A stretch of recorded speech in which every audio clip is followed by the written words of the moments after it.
आइए भक्तों, आज सुनते हैं वट पूर्णिमा व्रत की कथा।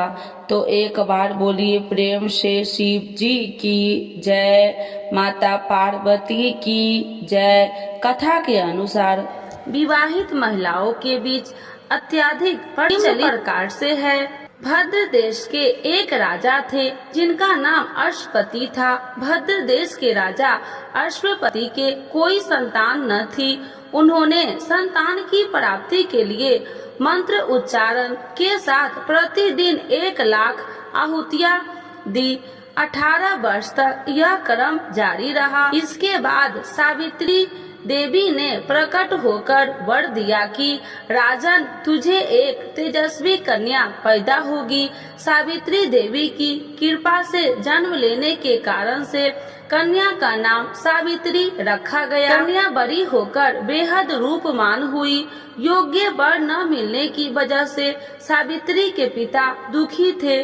उन्होंने कन्या को स्वयं वर तलाशने भेजा। सावित्री तपोवन में भटकने लगी। वहाँ शाल्वे देश के राजा ध्रुव तेरसेन रहते थे। क्योंकि उनका राज्य किसी ने छीन लिया था, उनके पुत्र सत्यवान को देखकर सावित्री ने पति के रूप में उनका वरण किया। ऋषि राज नारद को जब यह पता चली तो वह राजा अश्वपति के पास पहुँचे और कहा कि हे राजन, यह कन्या क्या कर रहे हैं? आप सत्यवान गुणवान है, धर्मात्मा है और बलवान भी है, पर उसकी आयु बहुत छोटी है।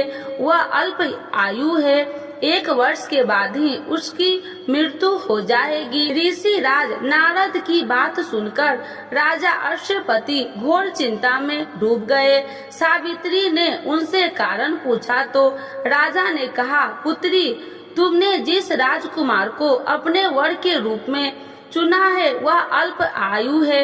तुम्हें किसी और को अपना जीवन साथी बनाना चाहिए। इस पर सावित्री ने कहा कि पिताजी, आय कन्या अपने पति का एक बार ही वरण करती है, राजा एक बार ही आज्ञा देते हैं और पंडित एक बार ही प्रतिज्ञा करते हैं और कन्यादान भी एक बार ही किया जाता है। सावित्री हठ करने लगी और बोली, मैं सत्यवान से ही विवाह करूंगी। राजा अश्वपति ने सावित्री का विवाह सत्यवान से कर दिया। सावित्री अपने ससुराल पहुँचते ही सास ससुर की सेवा करने लगी। समय बीतता चला गया। नारद मुनि ने सावित्री को पहले ही सत्यवान की मृत्यु के दिन के बारे में बता दिया था। वह दिन जैसे जैसे करीब आने लगा, सावित्री अधीर होने लगी।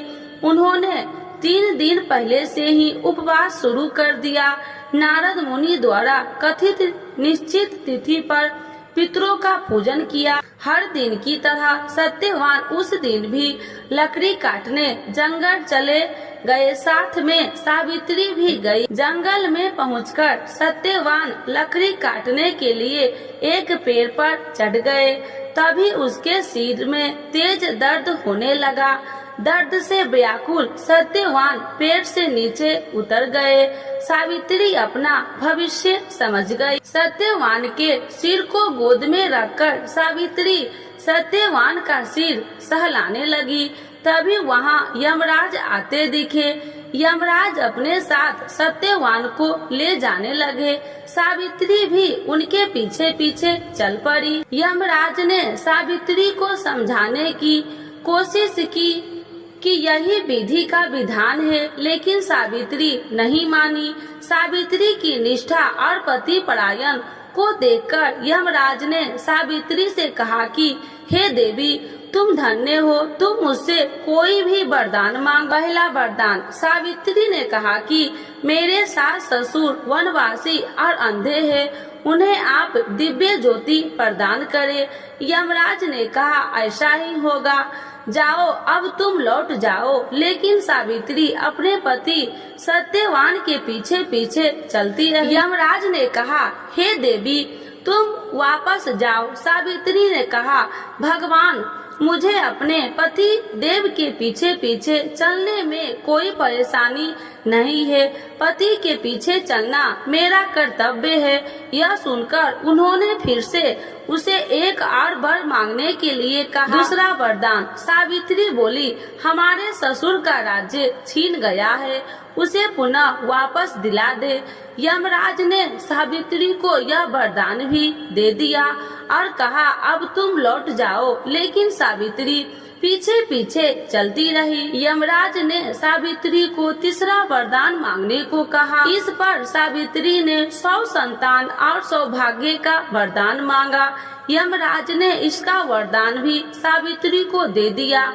सावित्री ने यमराज से कहा कि हे प्रभु, मैं एक पतिव्रता पत्नी हूँ और आपने मुझे पुत्रवती होने का आशीर्वाद दिया है। यह सुनकर यमराज को सत्यवान के प्राण छोड़ने पर यमराज अंत ध्यान हो गए और सावित्री उसी वट वृक्ष के पास आ गई जहाँ उसके पति का मृत शरीर पड़ा था। सत्यवान जीवित हो गया और दोनों खुशी खुशी अपने राज्य की ओर चल पड़े। दोनों जब घर पहुँचे तो देखा कि माता पिता को दिव्य ज्योति प्राप्त हो गई है। इस प्रकार सावित्री सत्यवान चिरकाल तक राज्य सुख भोगते रहे। अतः पतिव्रता सावित्री के अनुरूप ही प्रथम अपने सास ससुर का उचित पूजन करने के साथ ही अन्य विधियों को प्रारंभ करे। व्रत सावित्री व्रत करने और इस कथा को सुनने से उपवासक को वैवाहिक जीवन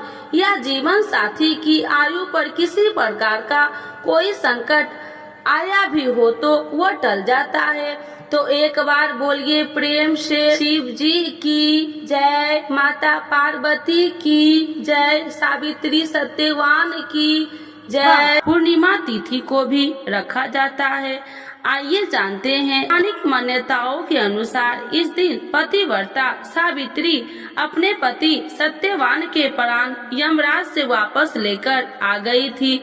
इस दिन सुहागिन महिलाएं अपने पति की लंबी आयु और स्वास्थ्य के लिए व्रत रखती है। आइए जानते हैं क्यों की जाती है वट वृक्ष की पूजा।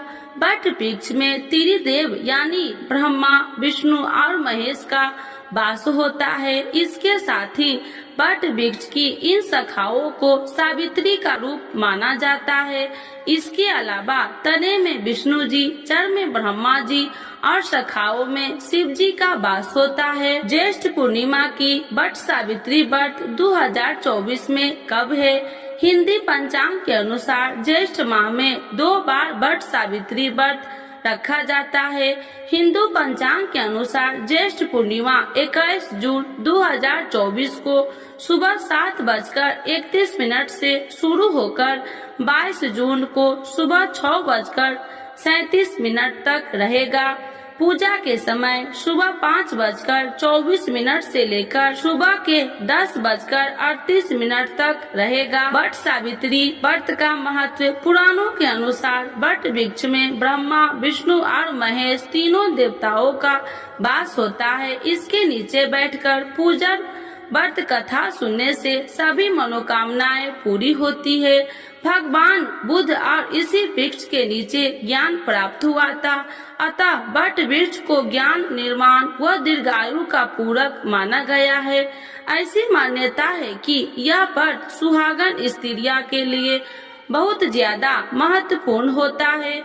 जो सुहागन स्त्री वट सावित्री व्रत करती है और बरगद के वृक्ष की पूजा करती है, उसे अखंड सौभाग्य का फल मिलता है और उसके सभी कष्ट दूर होते हैं। सिर्फ इतना ही नहीं, वट सावित्री का व्रत रखने से पति पत्नी के बीच आपसी प्रेम बढ़ता है और वैवाहिक जीवन में मधुरता भी आती है। कहते हैं कि वट वृक्ष में कई रोगों का नाश करने की क्षमता होती है, इसीलिए इस दिन वट वृक्ष की पूजा का विशेष महत्व है। तो एक बार बोलिए प्रेम से शिव जी की जय, माता पार्वती की जय।